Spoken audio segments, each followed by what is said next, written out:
이름으로 기도합니다. 아멘. 할렐루야. 하나님 사랑이 우리와 함께 하시는 줄로 믿습니다. 우리 디모데후서 2장 말씀을 통해서 교회의 사역자들, 교회를 허는 자들에게 대항하여서 교회를 어떻게 세워나갈 수 있는가에 대한 말씀과 그 일에 대한 사역자들에 대해서 우리가 같이 보고 있습니다. 14절 말씀에 보니까 너는 그들로 이 일을 기억하게 하라 이렇게 말씀하고 있는 것을 보게 됩니다. 그들이라고 하는 것은 바로 2절에서 말하고 있는 것처럼 충성된 자들을 말하는 것이죠. 그래서 교사로, 군사로, 또 운동하는 자로, 농부로, 일꾼으로 부름받은 그들을 말하는 것입니다. 다시 얘기하면 우리를 말하는 것이죠. 이 일을 기억하게 하라 이렇게 말씀하고 있습니다. 이 일이란 과연 무엇인가 하는 것이죠. 우리가 기억해야 할 것이 있는데 그것이 무엇인지 다시 한번 되짚어 보면서 우리 마음에 새기는 귀한 시간을 갖도록 하겠습니다. 이 일이라고 할 때 그 첫 번째는 하나님께서 교회를 세우시기 위해서 우리를 사역자로 부르신 것을 기억해야 하는 일이라고 말씀하고 있는 것을 보게 됩니다. 사도 바울은 디모데에게 편지하며 교회에는 교사도 있어야 되고 싸우는 병사도 있어야 되고 또한 운동하는 자가 있어야 되며 농부도 있어야 되고 일꾼도 있어야 된다라는 것을 말씀하고 있습니다. 바로 우리가 그런 자들로 부름받았다라는 사실을 말씀하고 있는 것이죠. 내가 있는 이 자리가 바로 예수 그리스도로부터 주어진 자리라고 하는 믿음의 고백이 있어야 한다라는 것을 우리에게 말씀하는 것입니다. 내가 잘못했기 때문에, 내가 무엇을 부족했기 때문에 오늘 이 자리가 있는 것이 아니에요. 또 반대로 내가 잘 살았기 때문에 그 삶에 대한 대가로서 오늘 이 자리에 있는 것이 아니라는 거예요.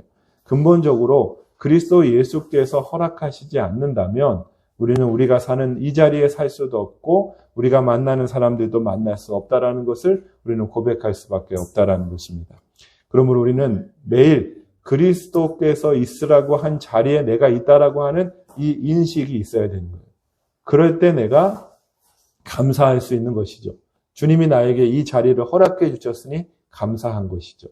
그리고 그 자리가 바로 주님의 일을 하는 자리가 되어진다라는 것을 우리에게 말씀하고 있다는 것입니다. 저는 여러분과 제가 있는 그 자리가 어떨 때는 교사로서, 어떨 때는 병사로서, 어떨 때는 운동하는 사람, 어떨 때는 농부, 일꾼 여러 가지 모양으로 있을 수 있어요. 그러나 지금 현재 내가 있는 이 자리가 주님이 나에게 허락한 자리요 주님의 일을 하게 하신 자리다라는 믿음의 고백으로 내 주님을 찬양하고 그것을 인식할 때 우리가 주님의 일을 하는 사람이 되는 것이니까 늘 그것을 인식할 수 있는 주님의 사람들 되어주시기를 예수님의 이름으로 축복합니다. 그 자리가 주님이 주신 자리라는 사실을 알게 되면 어떻게 됩니까? 그곳에서 만난 사람들도 주님이 만나게 하신 사람이라는 것을 우리는 고백하게 될 수 있는 것이죠. 하나님께서 나에게 오늘 이 시간, 이 시대에 나를 만나게 해주신 그 사람은 우연히 만난 것도 아니고요. 재수가 없어서 만난 것도 아니고요. 어떤 사람에 의해서 만난 것이 아니라 하나님께서 나를 만나게 해주신 사람이라는 것을 우리가 기억한다면 그를 하나님의 사람으로 인정할 수 있게 되는 것입니다. 그리스도처럼 사랑의 대상으로, 섬김의 대상으로 사랑하고 섬길 수 있는 일들이 일어나게 되는 것이죠. 요즘 제 주변에 힘들고 어려운 사람들의 얘기를 많이 듣습니다. 저번에도 말씀드렸지만 친구의 사랑하는 딸도 갑자기 20살에 백혈병이라는 병으로 하나님 부름을 받은 사건도 있었고요. 또 저의 선배 목사님도 지금 흉선암이라는 것 때문에 다음 주에 이제 수술을 기다리는 분도 있습니다. 그런가 하면 또 옆에 앉아있는 자매의 어머니는 이 췌장암에 걸려서 또 3기의 어떤 그런 항암을 받고 있다고 그래요. 또 그 옆에 있는 자매는 친구가 또 결혼했는데 1년도 안 됐는데 남편이 백혈병 걸렸다. 이런 얘기를 들었습니다. 보면 힘들고 어렵지 않은 사람들이 없어요. 근데 제가 요즘 느끼는 건 떠나가는 거는 순서가 없구나 하는 것입니다. 지금 내 앞에 있는 이 사람, 물론 제가 제일 먼저 갈 수도 있겠지만 내 앞에 있는 그 사람이 언제 떠나갈지 모르는 사람이라는 것을 요즘 아주 뼈저리게 느끼고 있는 것입니다. 이 시대에 나를 만나게 하시고 나와 교통하게 하신 그 사람이 언제 떠날지 모르는 거예요. 그럼 우리는 무엇을 해야 됩니까? 사랑하기만도 부족한 것이죠. 내 앞에 있는 그 사람을 섬기기만도 부족한 시간들을 우리는 보내고 있다는 것입니다. 물론 우리의 성정으로 사랑할 수 없는 사람들이 있는 거 압니다. 이해할 수 없는 그런 사람이 있다는 것도 알고 있습니다. 그러나 우리는 그것은 나의 성정이니까 내 성정으로 살아가는 사람들이 아니라 주님이 주신 그리스도의 마음으로 내 앞에 만나게 한 그 사람이, 그것이 가족이든 직장 동료든 친구든 어떤 사람이든 간에 사랑하라라고 나에게 주신 그런 대상이라는 사실을 기억하고 내가 만나는 오늘의 그 사람을 주님을 대하는 마음으로 대하는 것, 그것이 바로 사역자의 삶이다라는 생각을 하게 되는 것입니다. 우리가 있는 그 자리, 오늘이라고 하는 그 자리, 그리고 내가 만나는 사람들을 그리스도를 만나듯이 그리스도가 허락하신 것을 인정하며 주님께 하듯 그렇게 사랑할 수 있는 사역자들이 다 되어지시기를 예수님의 이름으로 축복합니다. 그래서 우리는 사역자가 돼야 되는 거예요. 우리는 그냥 매번 제자로서 살아가는 사람들이 아니라는 겁니다. 우리가 배우는 이유는 무엇입니까? 그냥 배우기 위해서, 나만 알기 위해서가 아니라 교사로서 사역하기 위해서 배워야 한다라는 것이죠. 군인들이 훈련하는 이유는 무엇입니까? 그냥 훈련만 하기 위해서 모이는 것이 아니라 그 훈련을 통해서 좋은 병사가 되어서 전쟁에 참여하기 위해서 그 훈련을 하는 것이죠. 운동선수도 연습하는 이유가 무엇입니까? 맨날 연습만 하는 사람은 후보죠. 시합도 맨날 못 나가는 거예요. 근데 연습하는 이유는 시합 나가기 위해서 연습하는 것입니다. 우리는 내가 왜 주님 앞에 부름 받았는가를 생각해야 되는 거예요. 우리는 매일 어린아이로서 그렇게 살아남을 수 있는 사람들이 아니라는 거예요. 주님이 우리에게 기대하시는 것은 그리스도의 생명의 양식을 얻어 성장하고 성숙하여 주님이 허락하신 그 사역을 감당하기를 원하신다라는 것을 우리는 볼 수 있어야 할 줄로 믿습니다. 그래서 우리가 그냥 나는 교회 와서 또 나는 사람들을 만날 때 나는 늘 배우기만 해야지, 나는 훈련만 해야지, 나는 맨날 씨만 뿌려야지, 이것으로 끝나는 것이 아니라 이제 주님이 나를 부르신 목적은 사역하라고 부르셨다라는 것을 우리는 기억할 수 있는 사람들이 돼야 될 줄로 믿습니다. 그래서 이제는 배워야 돼요. 배운 다음에 교사로서 다른 사람을 가르쳐야 하는 것이고, 군사훈련을 받아야 되는데 그 군사훈련을 받아서 이제는 적인 사단에 더불어서 이젠 전쟁하는 사람들이 돼야 하는 것입니다. 열심히 훈련해서 시합에 참여하는 그런 선수가 돼야 되는 것이고, 씨를 뿌렸으면 열매를 걷는 그런 농부가 돼야 된다라는 것을 우리에게 말씀해 주고 있다라는 거예요. 저는 여러분과 제가 이 일을 늘 기억할 수 있는 주님의 사람들 되어주셨으면 좋겠습니다. 그래서 주님이 주신 이 사역을 위하여 늘 기억하고 주님이 주신 이 자리, 주님이 주신 오늘이라고 하는 시간, 주님이 만나게 한 사람들에게 주님이 허락하신 그 사역을 나누고 베풀고 섬길 수 있는 그런 주님의 사람들 되어주시기를 예수님의 이름으로 축복합니다. 그 사역을 하기 위해서는 이제 11절부터 오늘 우리가 볼 텐데요. 미쁘다 이 말이여 이렇게 얘기합니다. 사도 바울은 주님을 보면서 미쁘다 이 말이여 라고 말하고 있다는 거예요. 미쁘다라고 하는 건 신실하다, 믿을만하다 그런 뜻이지 않습니까? 우리가 주님을 볼 때 이러한 감탄이 늘 흘러나올 수 있는 주님의 사람들이 되어지기를 예수님의 이름으로 축복합니다. 아름다운 사람을 봐도 와 아름답다라고 얘기를 해요. 멋진 사람을 봐도 야 멋지다 이렇게 얘기를 해요. 근데 우리는 그리스도 안에 주님의 안에 사역자로 부름받은 사람임에도 불구하고 주님에 대하여 감탄이 없다면 우리의 마음은 굳어진 마음이요 주님을 알지 못하는 마음이라는 거예요. 왜 그럴까요? 그것의 가치를 보지 못하기 때문에 그런 것이죠. 어린아이들은 그 가치를 모르니 자신들의 눈에 좋은 것을 따라갑니다. 아무리 멋지고 가치가 있는 것이라 할지라도 금보다는 그 보석 상자가 더 좋은 것이 어린아이들이잖아요. 가치를 모르니까. 우리도 그리스도라고 하는 그 보화에 대한 가치를 모르면 그리스도에 대하여 감탄할 수가 없는 거예요. 여러분 성경 말씀을 읽으면서 그 말씀 속에서 주님이 감탄되어지지 않습니까? 주님을 찬양하는데 그 찬양 속에 우리에게 말씀하시는 그리스도가 감탄이 절로 나오지 않습니까? 만약 그렇다면 우리는 그리스도라고 하는 그 보화의 가치를 모르고 있는 것일 수도 있다라는 거예요. 우리의 입으로는 주여라고 말할 수도 있어요. 우리의 입으로는 찬양할 수도 있고 우리의 입으로 말씀을 읽을 수도 있고 외울 수도 있어요. 그런데 그 말씀이 내 가슴을 치는 말씀이 아니에요. 나에게 감탄을 주는 말씀이 아니에요. 나에게 탄성을 일으키는 말씀이 아니에요. 그냥 하나의 사실에 불과해요. 그렇다면 우리는 주님을 아직 체험적으로 주님의 그 달콤함을, 그 아름다움을 깨닫지 못한 사람일 수 있다는 것입니다.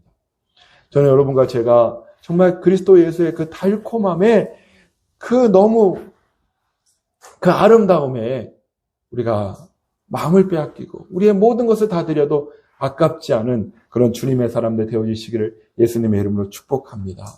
그래서 주님 그 이름을 부를 때마다 내 마음에 감동이 있어야 되는 거예요. 성경 말씀을 읽을 때마다 내 마음에 기쁨이 넘쳐야 되는 거예요. 찬양을 할 때마다 그냥 노래를 부르는 것이 아니라 진정한 찬양이 넘치는 미쁘다 이 말이요. 그리스도를 감탄하고 그리스도를 경험하고 그리스도를 찬양할 수 있는 그런 우리 모두가 되어주시기를 예수님의 이름으로 축복해 드립니다. 그래서 우리가 기억을 해야 되는데 이 일이 뭐냐? 우리가 주와 함께 죽었다면 또한 함께 살리라 라고 말씀하고 있다는 거예요. 주와 함께 죽는 것, 이 함께라고 하는 이 말이 바로 로마서 6장에 나오는 침례와 견주어진 말씀이라는 것을 우리는 알 수 있습니다. 로마서 6장에서는 우리가 주와 합하여 주님과 함께 죽은 자가 되었다라고 얘기를 해요. 이 합하여라고 하는 말은 에이스라고 하는 단어인데 그리스도 안으로 우리가 갔다는 거예요. 죽음 안으로 갔다는 것입니다. 우리가 주와 함께 죽는다는 것은 그리스도 안으로 들어간다는 것을 말해주고 있다는 것입니다. 저는 여러분과 제가 늘 그리스도 안에 있다라는 이 아름다운 사실을 기억하고 그 주님을 감사할 수 있는 주님의 사람들 되어지시기를 예수님의 이름으로 축복해 드립니다. 우리가 그리스도 안으로 들어가야 되는 것이죠. 주와 함께 죽고 주와 함께 살기 위해서는 늘 그리스도 안에 거하는 자가 되어야 되는 거예요. 우리는 언제나 이미 그리스도 안에 거하는 줄로 믿습니다. 그러나 우리가 체험적인 면에서 또 때로는 우리가 주님께 돌이키지 못하여서 그리스도가 밖에 있는 것처럼 느껴질 수가 있을 거예요. 그럴 때 빨리 돌이켜서 내가 그리스도와 합한 자다, 내가 주와 함께 있는 자라는 사실을 기억하고 그리스도 안에 있는 이 사실을 인정하고 주님께 감사할 수 있는 여러분과 제가 되기를 예수님의 이름으로 축복합니다. 6장 5절에서는 로마서 6장 5절에서는 주와 함께 있다는 것을 연합했다라고 또 설명하고 있는 것을 보게 됩니다. 연합이라고 하는 것은 함께 심겨지고 함께 자라나는 것을 연합이라고 그런다는 거예요. 우리가 그리스도와 함께 한다는 것은 이제 그리스도와 같아졌다는 거예요. 그리스도가 우리가 다른 것이 아니고 그리스도가 행한 모든 것들이 우리의 것이 되어지는 아름다운 축복을 이렇게 연합이라고 하는 단어로 설명하고 있는 것을 보게 되는 것입니다. 그리스도의 죽음이 그리스도만의 죽음이 아니요 우리가 그리스도와 함께 죽은 것이고 그리스도가 부활하신 것은 그리스도만 부활하신 것이 아니라 우리와 함께 한 것이죠. 그래서 그리스도의 모든 것은 그리스도만의 것이 아닌 우리에게 주어진 연합되어진 것, 함께 심겨지고 함께 자라는 뗄래야 뗄 수 없는 그 관계가 되었다는 사실을 우리에게 말씀해 주고 있다는 거예요. 또 고린도전서 6장 17절에는 주와 합한 자는 한 영이다 이렇게 말하고 있습니다. 이것으로 함께라고 하는 말을 표현하고 있는데 이것은 신랑과 신부가 한 몸 되어지는 것을 말하는 거예요. 그리스도 예수가 우리의 신랑이 되어주시고 우리는 그리스도의 신부가 되었습니다. 그리고 그 둘이 합하여 한 몸이 되는 이것을 일컬어서 합하다 또 함께하다라고 하는 의미로 우리에게 가르쳐주고 있다는 것입니다. 우리는 주님이 없으면 반쪽이에요. 아니 사실 주님이 없으면 아무것도 아니에요. 그런데 우리의 신랑이신 그리스도 예수를 통하여 그 그리스도와 한 몸이 되어질 수 있는 그 아름다움을 우리에게 허락해 주셨다는 거예요. 그래서 사도 바울은 너희가 이 일을 기억하라라고 얘기하면서 너희는 그리스도와 뗄래야 뗄 수 없는 관계가 되었다. 너희는 그리스도와 분리해야 분리할 수 없는 관계가 되었다라는 사실을 우리에게 가르쳐주고 있다는 거예요. 우리는 잘 모를 수도 있어요. 우리는 체험적으로 그것이 잘 나타나지 않는다고 생각할 수 있어요. 그러나 이미 우리 진리 안에서 우리는 그리스도와 완전한 일치를 이루고 있다는 사실을 늘 기억하는 사람 되라고 우리에게 말씀하고 계시는 줄로 믿으시기 바랍니다. 그래서 우리는 그리스도와 함께해요. 늘 일치된 거예요. 주와 함께 죽고 주와 함께 살게 된 것입니다. 주와 함께 죽었다라는 것은 어려운 말인데 저도 잘 이해가 안 가지만 부정, 과거, 능동태래요. 이런 말 써서 죄송합니다. 이거는 더 이상 일어나지 않을 일을 얘기하는 거예요. 우리가 그리스도와 죽은 거는 단 한 번에 일어난 것이라는 것을 말해주고 있어요. 근데 주와 함께 살고라는 것은 미래 능동태로 쓰이고 있는데요. 이것은 앞으로 일어날 일을 말하기도 하지만 다른 의미로 매 순간 우리에게 살 것을 살게 하신다라는 것을 말씀해주고 있는 것을 보게 됩니다. 살게 한다라는 것은 생명을 주신다라는 거예요. 우리는 그리스도와 함께 죽잖아요. 그런데 죽게 되면 과거에 그리스도와 함께 죽었어요. 십자가에서 우리가 죽었어요. 그런데 우리의 미래, 우리는 매 순간 그리스도의 생명을 공급받는 자가 된다라는 것을 말씀하고 있다는 거예요. 내가 사는 것이 아니라 그리스도 예수께서 나와 함께 생명을 공급해 주시고 있기 때문에 내가 사는 자 되었다라는 것을 말씀하고 있다는 거예요. 우리는 오늘까지 그리스도 예수께서 우리에게 생명 주신 것을 감사할 수 있게 되기를 바랍니다. 더 나아가서 이제는 이 시간 이후에 영원토록 그리스도의 생명이 우리의 생명으로 공급되어지고 있다는 사실을 또한 기억하고 감사할 수 있는 사람들이 되어야 될 줄로 믿습니다. 그래서 우리가 기억해야 될 것은 바로 이거예요.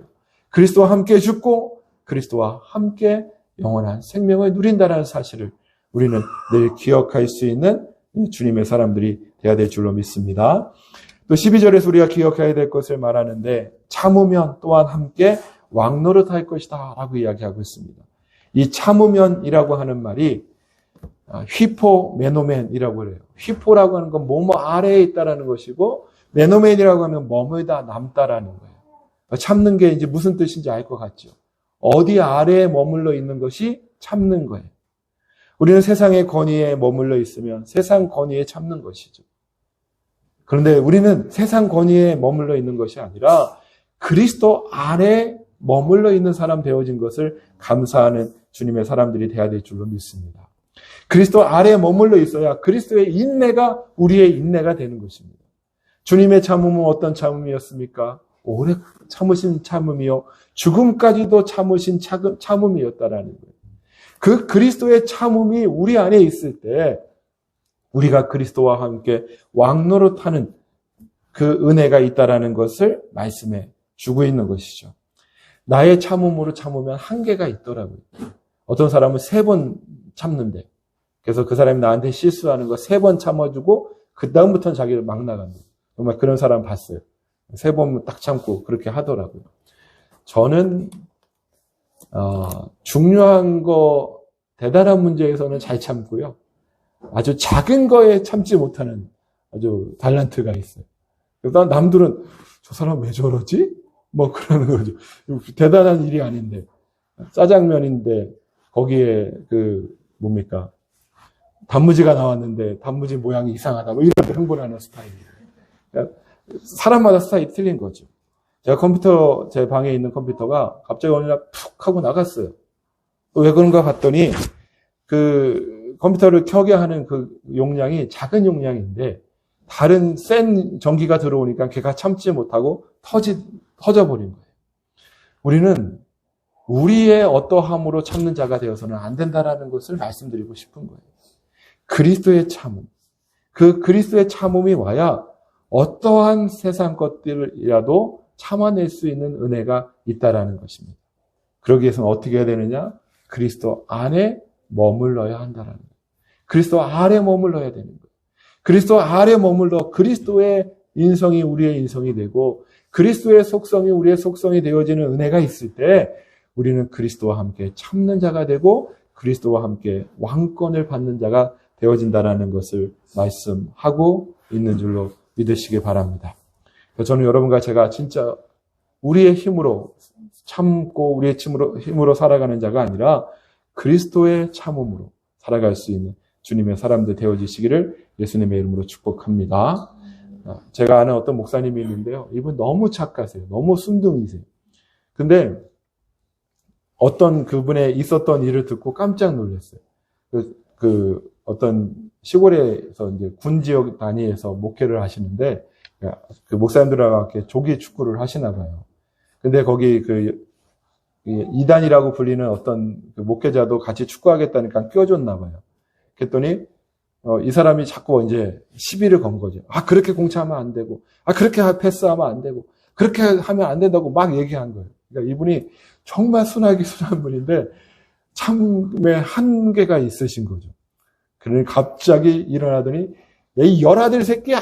이러면서 이단 새끼가 축구만 잘하면 달라! 이러면서 소리를 질렀다는 얘기를 듣고 깜짝 놀랐어요. 그분 너무 순하신 분이거든요. 그러니까 우리의 인간의 한계라고 하는 것은 그 한계가 있는 거예요. 그러니까 여러분 나의 참음으로 참으려고 하지 마시고 어떤 누구의 이름으로 참으려고 하는 것이 아니라 그리스도 안에 머물러 그리스도의 참음이 우리의 참음 되어지는 아름다운 역사가 있기를 바랍니다.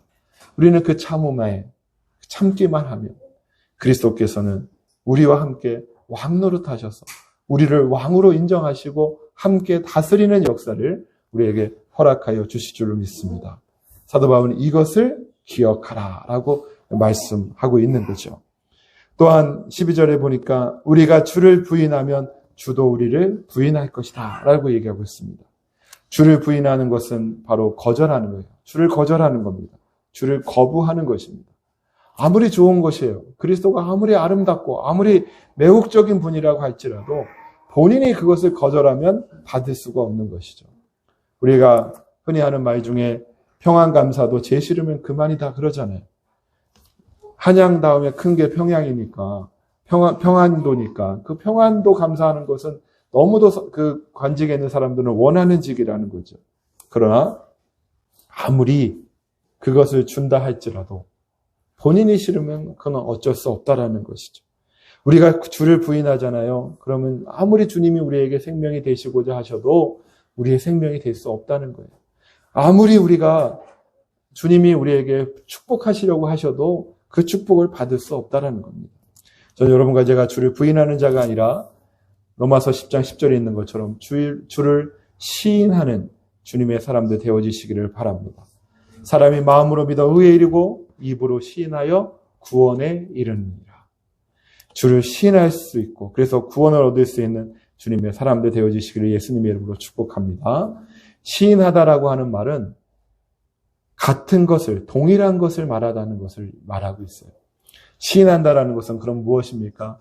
그리스도, 그분의 말씀에 동의하고 그분이 말씀하신 것을 말하는 것이 시인하다라는 의미를 가지고 있다는 거예요. 마태복음 16장 16절에서 베드로가 고백하듯이 주는 그리스도시요 살아계신 하나님의 아들이시니다라고 하는 이 믿음의 고백으로 주님을 시인할 수 있는 주님의 사람들 되어지시기를 바랍니다. 이 모든 것을 다 포함하는 가장 아름다운 이름이 있어요. 주 예수여 라고 부르는 그 이름이 바로 주님을 시인하는 것이고 주님을 인정하는 것이고 주님과 같은 말을 하는 것이라는 사실을 기억하고 늘 그 주 예수의 이름으로 주님을 시인할 수 있는 주님의 사람들 되어지시기를 예수님의 이름으로 축복합니다. 우리가 그 주 예수여 라고 부르는 그 이름을 들으며 주님은 우리를 인정하시고 시인하시고 우리를 축복하시는 그 아름다운 역사가 있게 된다는 것을 우리에게 말씀해 주는 줄로 믿습니다. 사도 바울은 그 사실을 기억하라는 거예요. 부인하지 말고 날마다 주님을 시인하는 그것을 기억하라라고 우리에게 말씀하고 있는 것입니다. 13절에서는 우리는 미쁨이 없을지라도 주는 항상 미쁘시니 자기를 부인할 수 없으리라 이렇게 말씀합니다. 지난주도 이 말씀을 제가 강조했지만 주님의 모든 사역의 역사가 일어날 수 있는 것은 우리로부터 비롯되는 것이 아니라 바로 그리스도의 미쁨으로 인하여 비롯된다는 사실을 우리는 기억해야 한다는 것입니다. 여기 너무 소망이 되는 말씀 중에 하나가 우리는 미쁨이 없다라는 겁니다. 우리가 노력하면 미쁨이 있을 수 있어. 그러면 얼마나 이 말씀이 어려운 말씀이겠어요. 근데 단정하고 있잖아요. 우리는 미쁨이 없다. 아멘? 별로 즐겁지 않으세요? 미쁨이 없는 게 저는 너무 행복해요. 왜? 우리의 미쁨이라고 하는 신실하다, 믿을만하다 이런 뜻이잖아요. 우리가 어찌 누군가에게 신실하고 믿음을 줄 수 있겠습니까? 아담 이후에 그 누구도 미쁜 사람은 없는 거예요. 여러분 어떤 사람을 있다 할지라도 그 사람을 미쁘다라고 여기지 아니하는 주님의 사람들이 되어지시기를 바랍니다. 그가 아무리 하나님이라 할지라도 자칭 그가 아무리 그리스도라 할지라도 미쁘지 않은 것이에요. 우리가 믿을 분은 오직 그리스도 예수 그분밖에 없는 줄로 믿으시기를 바랍니다. 그러나 우리는 믿을 수 없어요. 미쁘지 않아요. 그러나 주는 항상 미쁘대요. 항상 미쁘다. 근데 이 항상이라는 말이 저는 너무 은혜가 됐습니다. 항상 예전 성경에는 일향 이렇게 얘기를 하고 있는데 이 항상이라고 하는 말은 매노라고 하는 말인데요. 이 매노가 머물다라는 거예요. 주님이 머무는 장소가 어디냐? 미쁘다는 곳에 주님은 항상 머물고 있다는 거예요. 우리 과자로 만든 집이 동화에 이렇게 나오잖아요. 그 집은 모든 것이 다 과자죠. 거기서 과자를 찾을 이유가 없어요. 그냥 내가 보는 게 다 과자예요. 지붕도 과자요, 의자도 과자요, 모든 가구도 다 과자예요. 다 과자예요. 그럼 거기서 과자를 찾을 이유가 없는 거죠. 우리 주님이 사시는 곳이 어딘가 했더니요. 그분은 항상 미쁨 가운데 살고 계신다라는 거예요. 주님은 그냥 미쁨 그 자체라는 사실을 우리에게 말씀해 주고 있다는 겁니다. 그러니까 그분이 우리에게 하시는 말씀도 미쁨이고요. 그분이 우리에게 행하시는 것도 미쁘신 것이고요. 그분이 우리에게 말씀하시는 것, 그분이 우리에게 모든 것을 허락하시는 그 모든 것이 미쁨밖에는 없다라는 것을 우리에게 말씀해 주고 있다는 것입니다. 나는 미쁘지 않아라고 주는 그것조차도 주님은 미쁘신 거예요. 그러니까 그 미쁘신 주님, 신실하고 믿을 만한 그 주님은 자신을 부인할 수 없고 그래서 항상 우리에게 이 약속의 말씀을 성취해 주시는 분이라는 것을 말씀해 주고 있다는 것입니다. 우리는 우리의 미쁨, 나의 노력과 나의 수고와 나의 애씀으로 이것을 성취할 수 없다는 사실을 믿음으로 누리며 감사할 수 있는 여러분과 제가 되기를 바랍니다. 그러나 그와 대비되어 주님은 늘 항상 미쁨 가운데 계셔요. 그래서 우리에게 말씀하신 바, 우리에게 행하신 모든 것을 미쁘신 가운데 행하시니 그래서 우리를 주님의 약속에 성취를 이루어 주님의 사역자로 일하게 하시는 그 아름다운 일을 지금도 이루고 계신다라고 하는 것을 늘 기억할 수 있는 그런 주님의 사람들 되어지기를 예수님의 이름으로 축복합니다. 기억이라고 하는 말은 한번 생각하고 말아라 그런 뜻이 아니에요. 늘 지속적으로 상기하라. 항상 회상하라는 뜻을 가지고 있습니다. 주님의 말씀이 오늘 이 놀라운 일들이 우리를 사역자로 세우셔서 우리와 늘 함께 하시고 우리의 늘 생명을 공급해 주시고 늘 그리스도 아래에서 그리스도의 인내로 참게 하실 때 늘 그리고 그리스도를 시인하게 하시는 이 놀라운 일들이 그리스도 예수로부터 늘 상기되고 회상되고 기억되어서 늘 주님의 사역자로 부름에 합당하게 그리고 그 주님의 사역자로 부르심을 이루며 우리의 사역을 이뤄갈 수 있는 주님의 사람들 되어지시기를 예수 그리스도의 이름으로 축복합니다.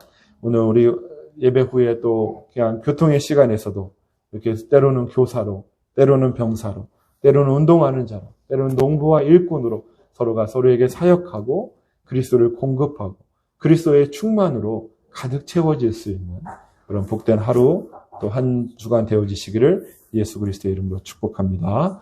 기도하겠습니다. 사랑하는 주님 감사합니다. 우리에게 아름다운 일들을 허락하여 주시고 그 허락하여 주신 일들을 늘 기억하라 말씀하시니 너무도 감사합니다. 주님이 우리를 사역자로 부르셨으니 이제 그 부르심에 합당한 주님의 자녀들이 되어지기를 원합니다. 오늘 있는 내 자리가, 오늘 있는 이 시간이 내가 만나는 사람들 이 모두가 주님이 허락한 그런 사람들이며 그런 시간들이며 그런 장소라는 사실을 기억하고 늘 그것을 상기하며 주님을 기억해낼 수 있는 우리 모두가 되어지기를 간절히 원하고 바랍니다. 또 우리는 홀로 있는 것이 아니라 주와 함께 죽고 주와 함께 살아 늘 그리스도의 생명을 공급받는 자가 되어졌다는 사실도 날마다 기억하게 하시고, 그래서 그리스도 안에 머물러 그리스도의 인내로 그리스도와 함께 왕노릇할 뿐 아니라 날마다 그리스도를 부인할 것이 아니라 시인함으로 그리스도와 같은 말을 해낼 수 있는 우리가 되게 하여 주시기를 간절히 소원하고 원합니다. 이 모든 이들이 우리에게 달린 것이 아니라 우리는 미쁘지 아니하나 미쁘신 그리스도 예수를 통하여 주님이 이 일을 행하고 계시니 미쁘신 주님을 신뢰하며 늘 기쁨으로 감사하고 주님께 영광 돌릴 수 있는 참된 사역자들 다 되어줄 수 있도록 축복하여 주시옵소서. 감사드리며 예수님의 이름으로 기도합니다.